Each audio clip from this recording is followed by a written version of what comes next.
Do you feel a shiver up your spine from fear? Yes, it's another story from the Nightshade diary. You know what that means. Check under the bed and make sure no one or nothing is there. Is the closet door securely shut? Then leave your disbelief behind. Amp up your imagination and hang on tight for another ride into terror and mystery. And like all good horror stories, just imagine it's a dark and stormy night. And remember, screaming like a little girl is permitted.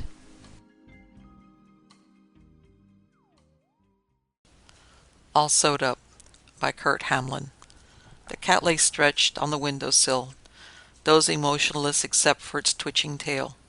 Beyond was the narrow airwell filled with the night's darkness, fainter than the room's close black, making the cat a grotesque silhouette. Mamie sat in the rocker, hands in her lap, thin fingers laced. She was staring at the cat without seeing it. All she could see was Joe, clear as if he was in the room with her. Joe and the gun. It didn't begin with a gun. It began with Mamie, working as a hasher in a Second Avenue joint, and Joe hanging over the counter, kidding her. Big, flashy, good-looking Joe. Mamie swallowed his line the way a kid swallows a lump of stolen candy, all in one gulp.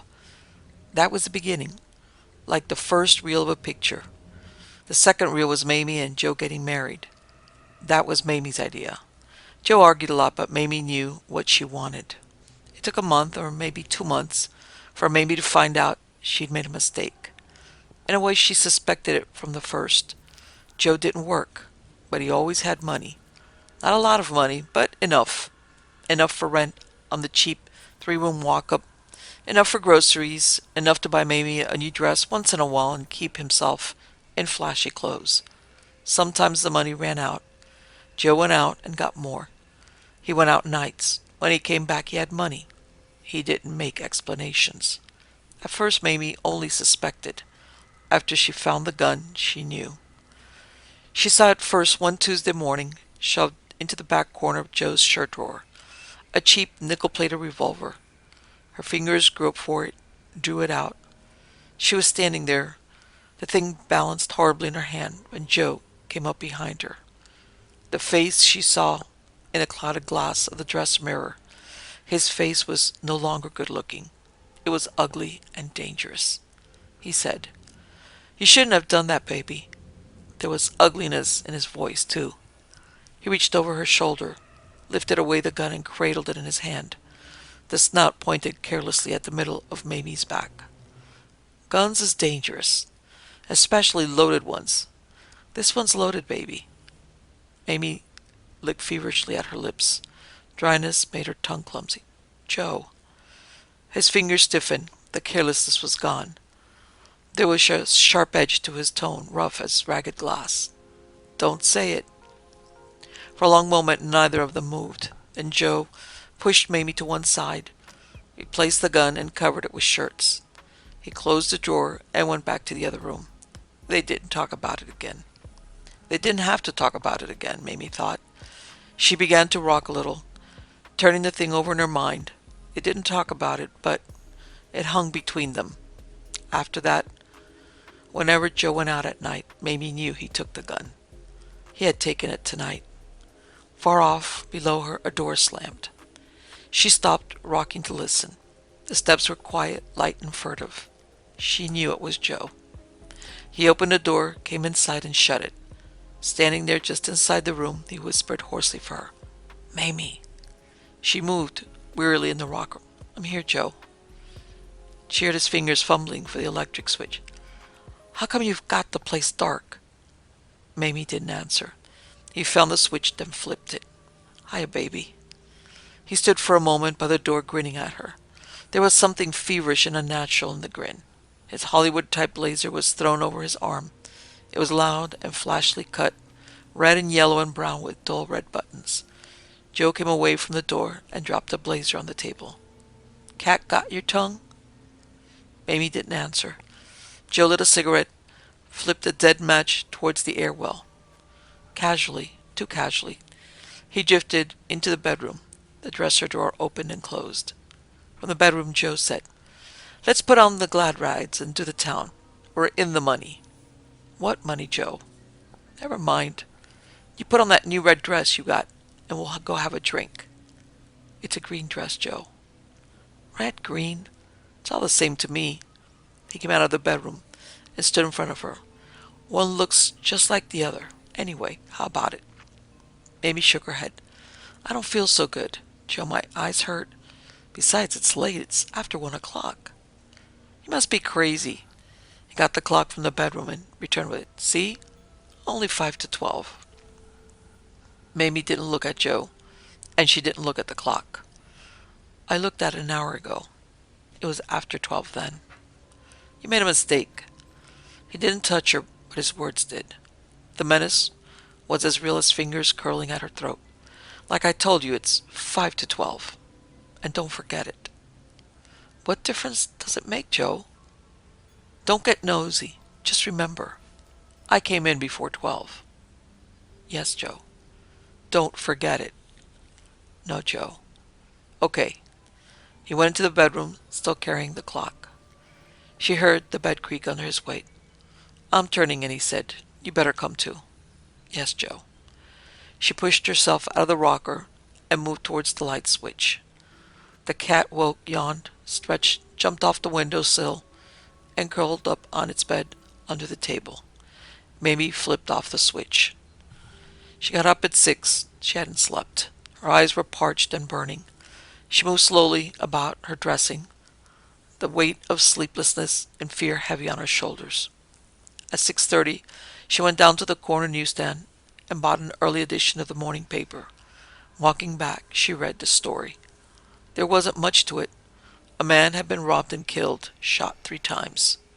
Police placed the time of the crime a little after midnight. There was no clue except a dull red button found clutched in the fingers of the corpse. Mamie stuffed the paper into a city trash can. When she got back to the apartment, Joe was still asleep. She sat in the rocker and stared dully at the brick wall of the air wall. It was nearly 11 before Joe began to move about the bed. He didn't come out right away. Mamie opened the door and looked in at him. He was seated on the bed, cleaning the nickel-plated revolver. I'm busy, baby. Mamie didn't move out of the doorway. I said I was busy. Beat it.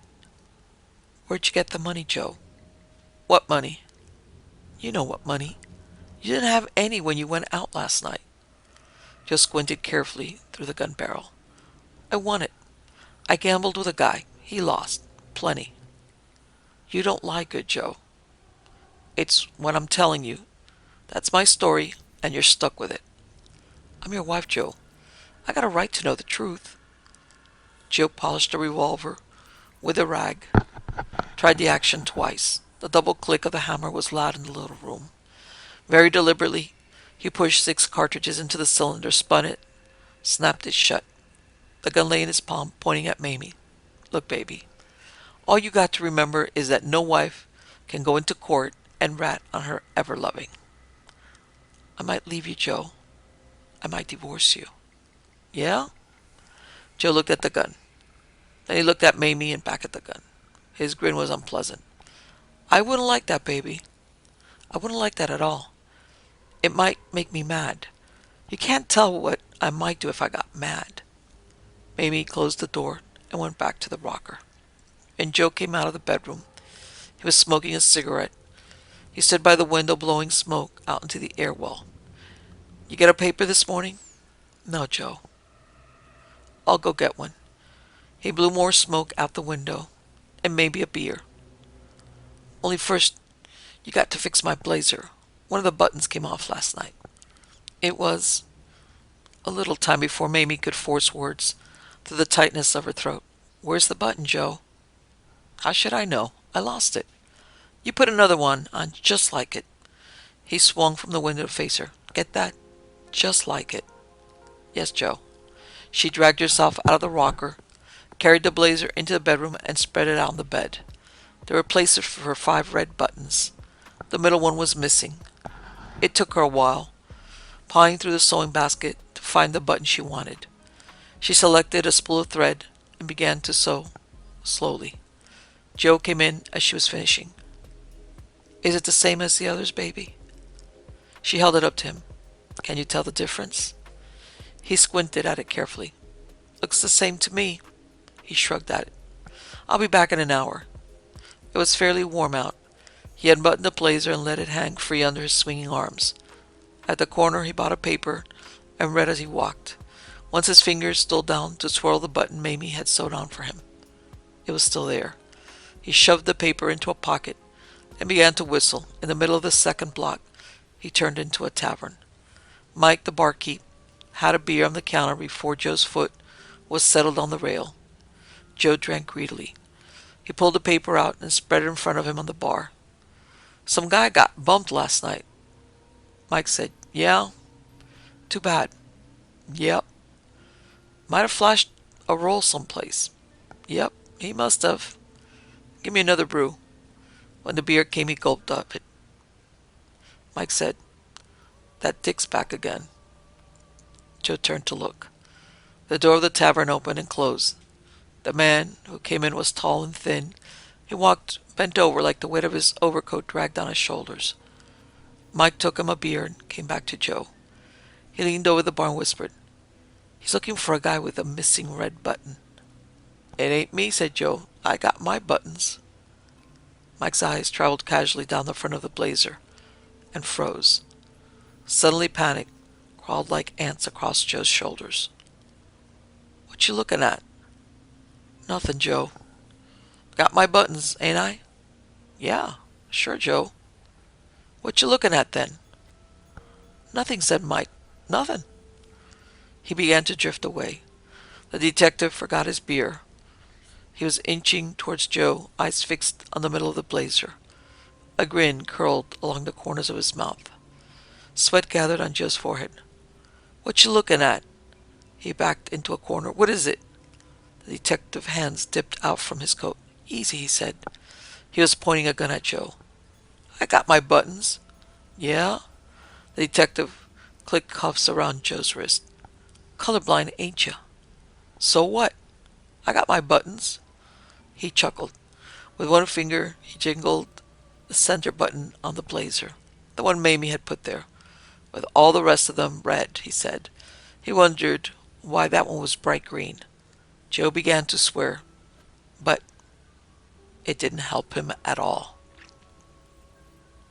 Always Together by Alan Beck. That isn't how you're supposed to do that, you know?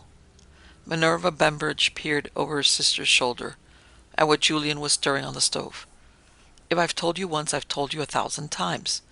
You're to brown the meat first in the frying pan. Oh, shut up. What? What did you say to me? I said, shut up, Julian muttered without turning her head. Don't you dare talk to me that way, Julian Bembridge. Then leave me alone. I will not leave you alone. When it's your turn to cook, you're to take the time to cook properly.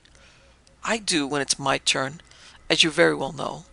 Now you just take this frying pan and use it the way you're supposed to. Bending, Minerva drew from under the sink a heavy black skillet, which she slapped down on the counter. All right, I will, shouted the woman at the stove. Snatching up the skillet, she whirled about and swung it against the side of her tormentor's head. There was a crunching sound, then a metallic clatter as the pan fell to the floor, where it skittered halfway across the small kitchen before coming to rest. An expression of surprise briefly touched the countenance of the woman who had been struck, then vanished as she silently crumpled. Jillian, equally silent for a moment, stood there looking at her sister, then said in a wondering voice, Oh my, now what have I done? The Bembridge sisters, identical twins, aged 75, occupied a 2-bedroom apartment on the top floor of a condominium on Florida's southeast coast. Both were retired high school teachers. Jillian of chemistry and physics, Minerva of English. Neither had ever married. They had been living in their apartment now for 8.5 years. The owners of most of the other 149 apartments in the building, those who occupied them the year round at least, knew them well. Everyone liked and admired them. They're so fond of each other, the people remarked, and always together. True, you seldom saw one without the other. Having no car, they walked daily to a nearby shopping center, taking turns pushing their own shopping cart. When in the afternoon they used the pool for half an hour or so, other users were likely to tell one another what pretty faces and figures the two still had. When young, they must have been real beauties. Then in the evening before dark, they almost always came down again from their 15th floor apartment, beamed at anyone in the lobby, including whichever security guard happened to be on duty at the desk, and went for a stroll along the beach walk to admire the sea grapes and the water. In 8.5 years, no one in the building had heard them quarrel, or even seen them look at each other as though they might like to. It must be true someone once remarked that certain identical twins were really one person. The walls of their apartment knew better, and had for the whole 8.5 years. "Those books you insist on reading," Gillian would say in a voice rusty with sarcasm. "How in the world can you believe such rot?" The books referred to were not the novels Minerva sometimes borrowed from the library in the condo's lounge, but volumes ordered from second-hand book dealers. Usually old and costly, they came under the heading of metaphysics, especially the possibility of there being a life after the present one. And to Gillian's scientific mind they were a waste of time and money. Sister Minerva was ridiculed savagely for reading them. "Tend to your own business," Minerva would snap when sufficiently needled. "At least I'm trying to learn something.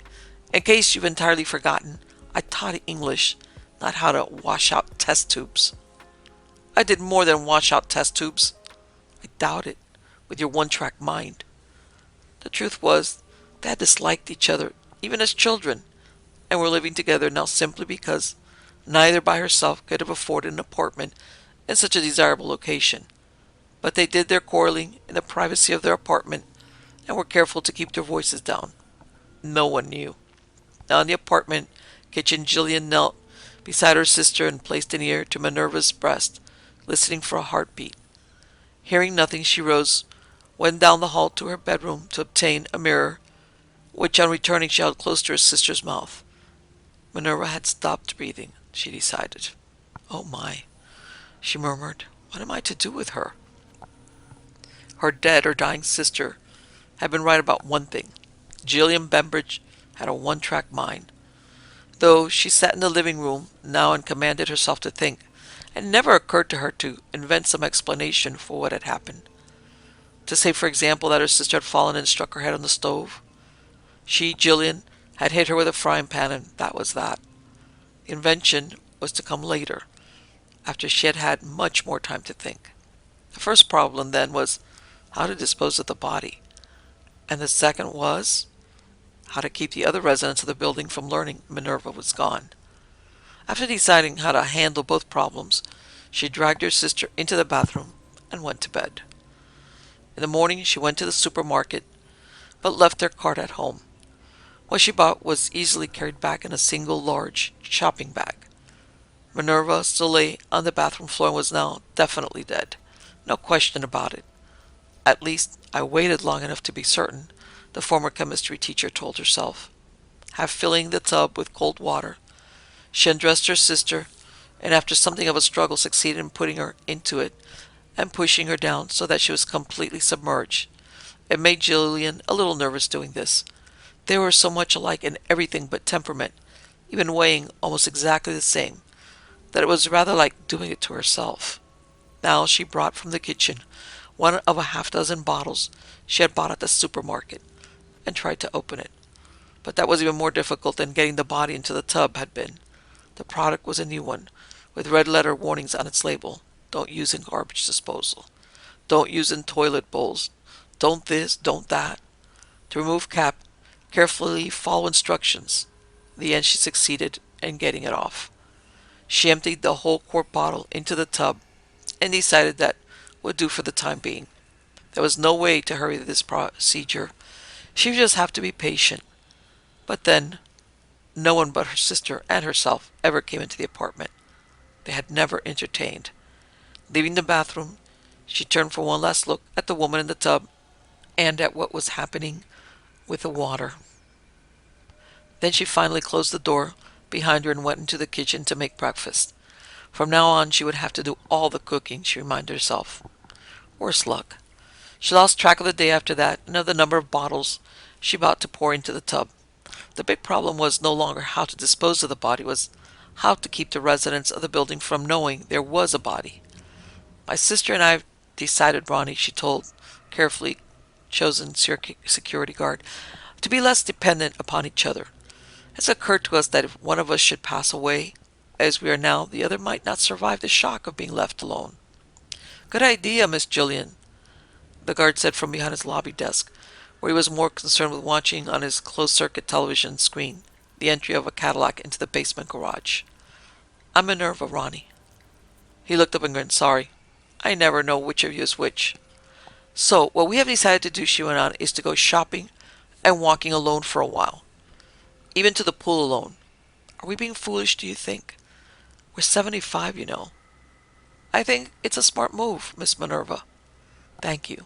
I just hope people won't become curious and ask too many questions. They're so used to seeing us together.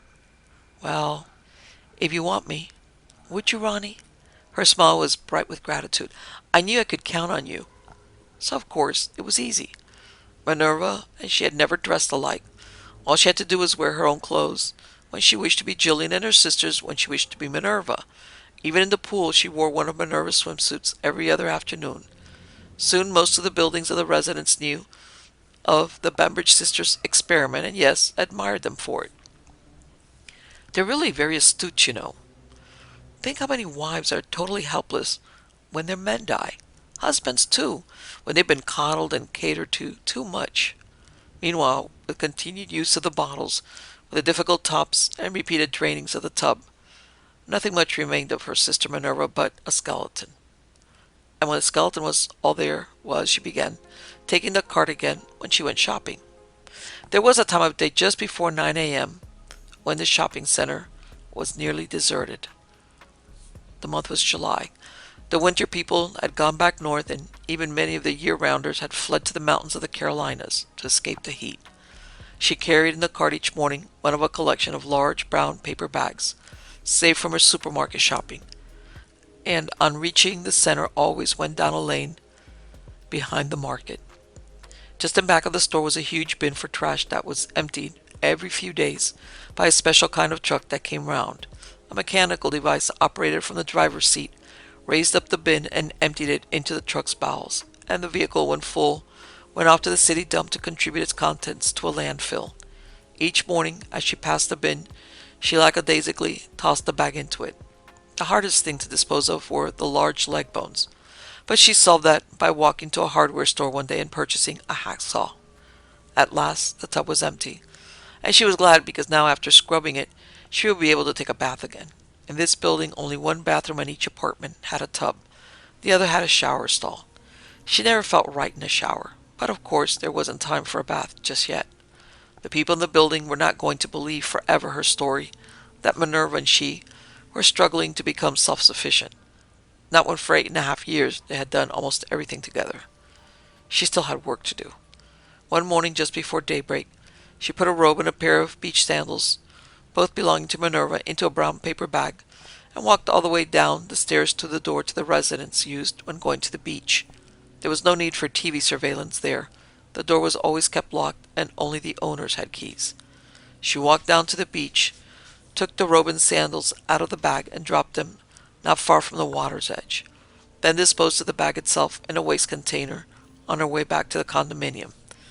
Letting herself in with her key, she walked the whole 15 floors back up to her apartment. Not many 75-year-old women could do that, she told herself proudly. I'm tough, even if dear Minerva did think me stupid. An hour later, she went back downstairs in the elevator and said to the security guard at the lobby desk, Ronnie, have you seen my sister? No, Miss Minerva. I'm Jillian, Ronnie. Sorry, Miss Jillian, is something wrong? She said she was going for a swim in the sea, if you please, when we haven't done that in ages. I tried to dissuade her, but you know how set she has been lately on becoming totally independent.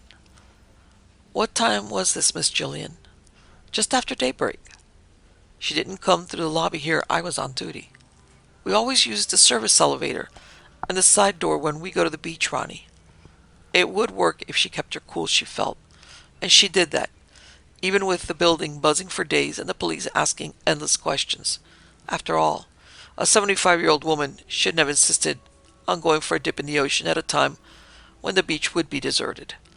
And, though the body remained missing, the police had found on the beach a robe and a pair of sandals that belonged to her. That took care of that. Now for Minerva's books. She could not have said why, but having such books around the apartment troubled her. They were depressing, and she had to get rid of them. Also, she had to dispose of Minerva's clothes, or they would become depressing too. It was not difficult. The Salvation Army had a collection box at the fire station, within walking distance of the condo. Several trips with a shopping cart were necessary, mostly because Minerva had bought so many of the books over the past few years, but in the end she managed it. Then, with all the unpleasantness behind her and nothing more to worry about, she bought a bottle of her favorite wine for an evening of celebration, and after consuming two-thirds of it, decided to take her long-awaited bath. Removing her clothes, she walked into the bathroom and turned on the water, carefully adjusting the taps to produce a mixture neither too hot nor too cool. She was going to sit in the tub for at least an hour, she promised herself, because a bath ought to be a leisurely experience, relaxing and sensual, and she had certainly earned this one. Dear Minerva had occupied this tub for a much longer time, of course, but that wasn't quite the same, was it? Perhaps because of the wine, she thought that amusing, and she chuckled over it. And the depth and temperature of the water pleased her. She went naked to the kitchen and drank the rest of the wine, and had an attack of hiccups when she returned. That was amusing, too, and induced still more chuckles. Dimming the bathroom light to reduce the glare, a ritual of hers on such occasions, she at last stepped daintily into the tub and sat down. Oh, but it felt good. Closing her eyes, she slid lower until just her head was above water, then kept herself still so the water would become dead flat. It felt so like a caress when it was that way. The only sound in the dimness of the room was that of her own slow breathing. A familiar voice murmured, "Good evening, sister." Her eyes shot open, and she almost choked on the breath she sucked in.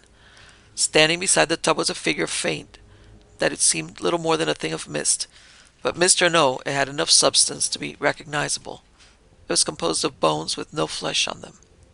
As it leaned over her and put forth a skeletal hand, she shrank from it and produced what was meant to be a shriek, but came out a mere gurgle. "I don't think we want you screaming, sister," the voice said softly. "We never make loud noises here, did we? Just let me wrap this around you." Taking a towel, the bony fingers drew it tight around Jillian's mouth and knotted it behind her head. While this was happening, the eyes of the woman in the tub stared up at the skeleton's empty eye sockets and became larger and larger. A paralysis of fear kept her from struggling. Or was it the touch of bony fingers on her forehead? She simply sat there, trembling from head to foot, the clacking of her teeth filling the room with a kind of death rattle. "Just wait here now," the voice said. "We're not quite finished yet. I'll be right back, dear." The misty skeleton turned and walked out of the bathroom. But still the woman in the tub remained immobilized. In less than a moment the figure returned. Now one of the bony hands clutched the bottle with red warnings on its label. One of several left over from before, and with no apparent difficulty the fingers removed the cap. "Just be quiet now, dear, and this won't take long at all," the voice murmured as a misty hand reached out and inverted the bottle over the bath water. Appointment with Yesterday by Geoffrey Vace. On the way back to camp that evening, following an afternoon at the seashore, the red-haired boy said, "You guys go ahead, you hear? Tommy and I got something to do." "Like what?" he was asked. "Like, never mind, you'll see. Come on, Tommy." There was still a good hour of daylight left. This was July on Cape Cod. The redhead and little bespectacled Tommy Hibbert, who always did what the redhead wanted, turned off along a sandy footpath, leaving the other 6 boys of Cabin 1 to continue along the forest road. All 8 were from a Providence, Rhode Island boys' club, and camped for a month as part of a program for underprivileged youth. "Boy, will they be surprised when we turn up with it," said their head, whose name was Mark Watson. At 14, he was the oldest in Cabin 1 and naturally the captain. The only thing is, we have to make sure old Fowler don't see us. Will it be dark when we reach camp? Should be, just about. What's the problems then, Marky? The darn thing's big. That's what's the problem. Oh. The path they followed was a link between two dirt roads. One road led from a main highway to the camp on the lake. Where the other came from or went to neither boy knew. All they knew was that an overgrown field by the side of it stood an old Cape Cod cottage, apparently long abandoned, known to all at camp as the haunted house. When you came to Camp Wampanoag and heard about the murder from the kids who had been to camp before, you had to visit the place. There was a camp rule against it, but you had to go anyway. It was an initiation, kind of. Approaching the cottage now, red-haired Mark Watson grinned at his protege. You scared, Tommy? Not of the house. Only of what'll happen if old Fowler. I tell you, he won't know. By the time he even sees what we got, we'll have it fixed up and painted. We'll just tell him we made it. Well, okay, if you say so.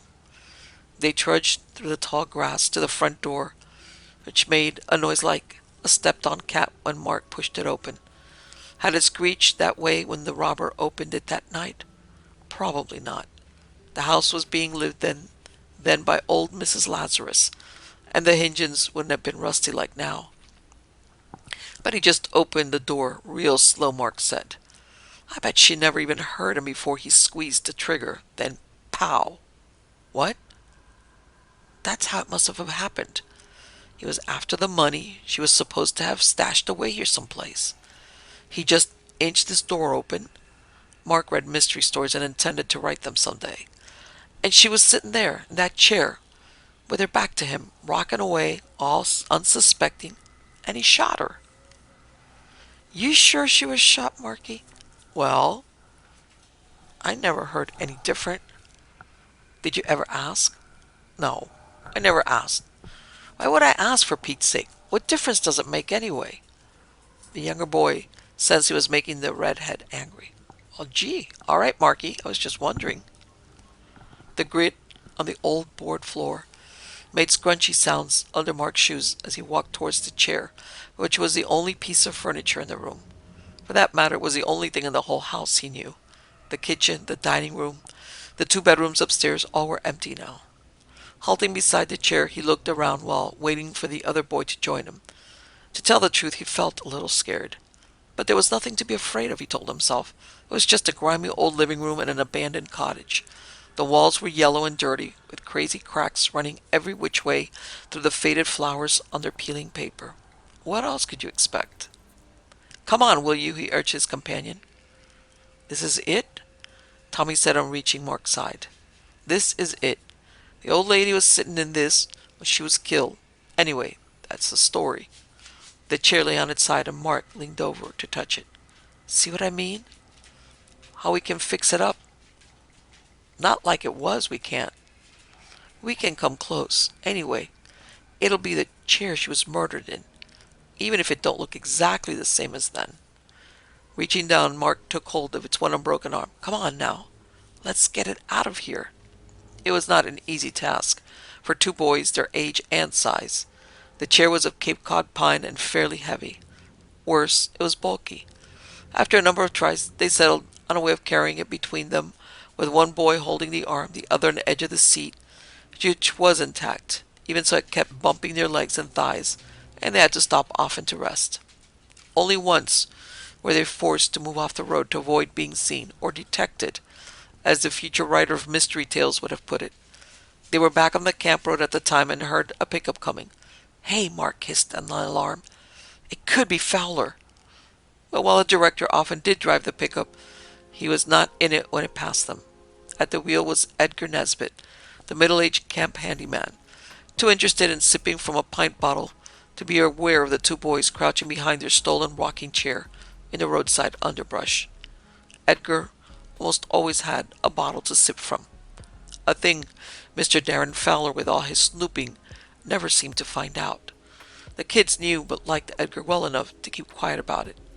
Besides, He didn't get drunk, he just drank. All right, Mark chortled as they scrambled back onto the road with their burden. That's one we don't have to watch out for. Now, we only have to get past the others. The others, of course, included Fowler, an assistant director, and several counselors.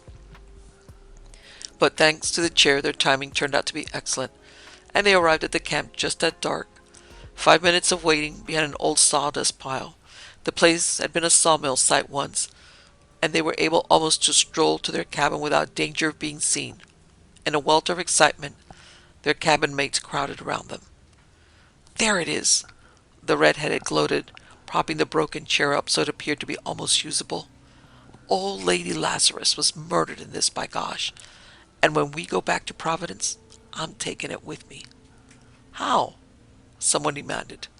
Never mind how. I'll think of something. But when I start writing my mystery stories, this is the chair I'll be writing them in. Writers use typewriters nowadays, Marky. Even computers. All right. I'll think 'em up in this chair then. That's the most important thing. Thinking 'em up. He gave the chair a prideful pat, which promptly caused it to fall over on its side as it had been in the front room of the haunted house. But first, we got to fix it up, and fast, before anyone sees it and figures out where it came from. That night the chair lay in a corner of the cabin, half hidden by the end of the double bunk in which the redhead and his protege Tommy slept. In the morning, after breakfast and chores, Mark went to Edgar Nesbitt, the camp handyman, to borrow some tools. What you want them for? About 50, Nesbitt had a beard the color of salt and pepper, mixed together with a shaker and eyes so bright blue they looked artificial. He'd been born there on the Cape, less than 5 miles from the camp. I'll show you when we get it done. You want them right now? You skipping the swim? We went to the ocean yesterday. Okay. Nesbitt shrugged to show it made no difference to him. Then he produced on request a hammer, saw, a hand drill, nails and screws, and a screwdriver. When asked for scrap wood, he shrugged again and pointed to an assortment of it on the floor of his workshop. Mark returned to cabin 1 laden and triumphant, and by nightfall the chair had 2 arms instead of 1. Next day it acquired a new rocker and new rungs, though in referring to them as rungs, the future author admitted he might not be using the proper word. When I write about this someday, which I intend to, I'll look it up. We don't have time now. The carpentry finished, back he went to Edgar Nesbitt to Beck some paint. Now, what in the world are you kids doing over there in that cabin? Edgar demanded. What you want paint for? We'll show you when it's finished. Please, Edgar, just a small can of enamel. What color? Well, red. That was the proper color for a murder. Chair no. The following day, the old rocking chair, rebuilt and painted fire engine red, was ready for use, though it looked nothing at all like the one old Mrs. Lazarus had been murdered in. Now began the games. With little Tommy Hibbert seated in the chair, solemnly staring at the cabin wall while he rocked, Mark showed the others how the murder must have been committed. Going outside and closing the door behind him, he waited, like the mystery story writer he intended to be, for suspense to build up inside. Then he silently eased the door open, stepped over the threshold, whipped up his right hand and said, "Pow!" Tommy obediently slumped forward in the chair and began groaning. You say he was after her money? One of the other boys said. That's the story. People in the village said she had a pile of it hidden away in the house somewhere, though she pretended to be poor. Where would an old lady like that get a whole lot of money? Well, she was some kind of witch. Like she told fortunes and stuff. There's a Lazarus in the Bible, someone said. Jesus raised him from the dead. That was a man, dummy. Anyway, this old lady had a pile of money, and this guy, whoever he was after it. Did he find it? Now, that's a stupid question, if I ever heard one. How do we know if he found it or not, when we don't even know who he was? They never arrested anybody? Mark wagged his head. They never had a clue. Didn't they find a bullet or something? Someone asked.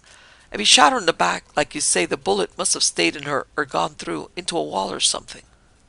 When the expression on Mark's face was plain to see, the future writer of mysteries hadn't thought of that and was annoyed with himself.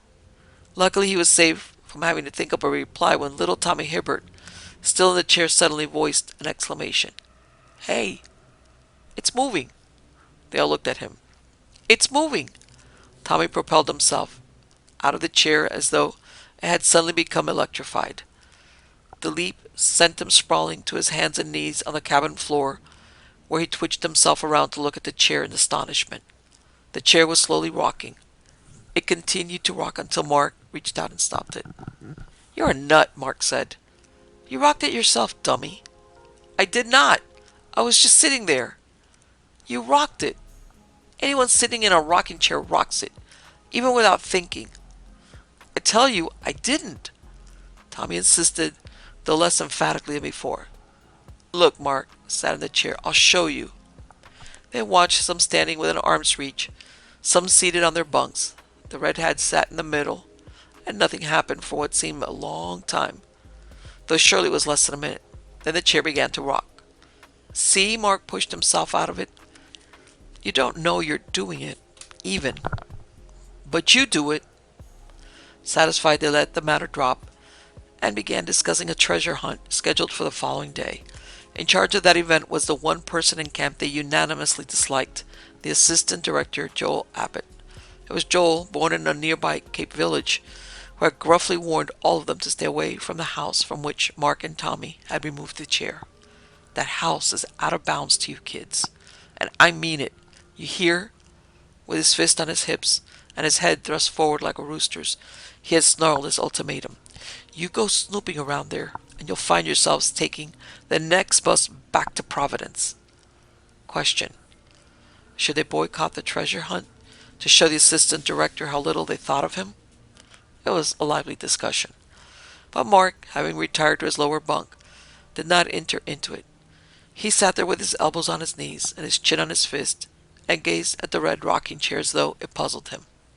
His protege, losing interest in the treasure hunt talk, retired to the bunk above him, leaned over and said quietly, "Did you, Marky?" "Did I what?" "Make it move? Or did it move by itself like I said?" "I don't know." The redhead scratched the corner of his mouth. "I don't think I made it move, Tommy, but I don't know." Now for 2 days the chair stood in the center of the cabin, and the boys took turns sitting in it. Some said it moved of its own accord. Others said they were crazy. Around camp it became known that the boys of Cabin 1 had finished a carpentry project, building themselves a rocking chair. The director, Mr. Darren Fowler, came and admired it, praising them for their ingenuity. So did the assistant director, Joel Abbott, and the counselors. None of them recognized the chair as the one from the abandoned home of the murdered Mrs. Lazarus. Finally, one evening, just before dark, Edgar Nesbitt, the camp handyman, came to see what had been achieved with his tools, lumber, and paint. "Well, I'll be gosh darned," he said, gazing at the chair in wonder. His breath betrayed the fact that he had been sipping again. The boys grinned at one another, and one said, "Give it a try, Edgar. It works real good." "I bet it does." Edgar eased himself into it, and obviously enjoying himself, he gripped its arms and closed his eyes and began rocking. Suddenly the chair went all the way back, and so did Edgar's head, with something apparently pulling at his hair. His eyes opened wide in a bright blue terror, and his neck arched up, with his Adam's apple all but popping out of it.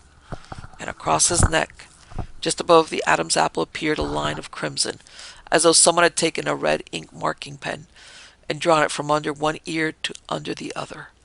It seemed he tried to scream but couldn't, and only made a gurgling, bumbling sound as though his throat had been slashed. Terrified by what looked like the man's death throes, the boys fled wildly from the cabin. Mark Watson, the future writer of mysteries, was the only one to pause in the doorway and look back. When they returned with the director and his assistant, a few minutes later the man in the rebuilt rocking chair was dead.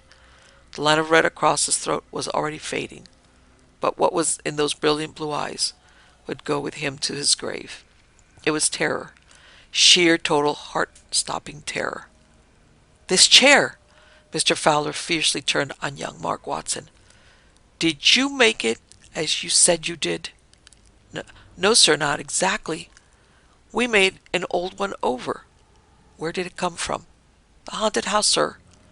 Mr. Fowler turned in triumph to his assistant. We seem to have solved an old mystery here, don't we? Even to how it happened. He must have opened the cottage door so quietly she didn't hear him. He walked up behind her and grabbed her by the hair and pulled her head back. He cut her throat. Still staring at the man in the chair, the assistant director slowly nodded. All right, Mr. Fowler said to the occupants of Cabin 1. You boys may use Cabin 4 tonight. Those lads went home today. Don't touch anything here. Just clear out with what you'll need. The boys moved to the other cabin and talked in low tones about what had happened. All agreed that somehow the spirit of the murdered witchwoman must have been waiting there in the rocking chair for revenge. After all, the Lazarus in the Bible had come back from the dead, hadn't he? The future writer of mysteries was chided for his invention of the gun. You and your pal, ha! But the redhead had no time to waste on foolishness. Never mind that, you dummies. Don't you see what we got here? This proves that killer never found the old lady's money. He wouldn't have been working here as a handyman if he did. Mouths open, they stared at him. What we got to do now, he solemnly told them, is go back to that old house and do some real detective work.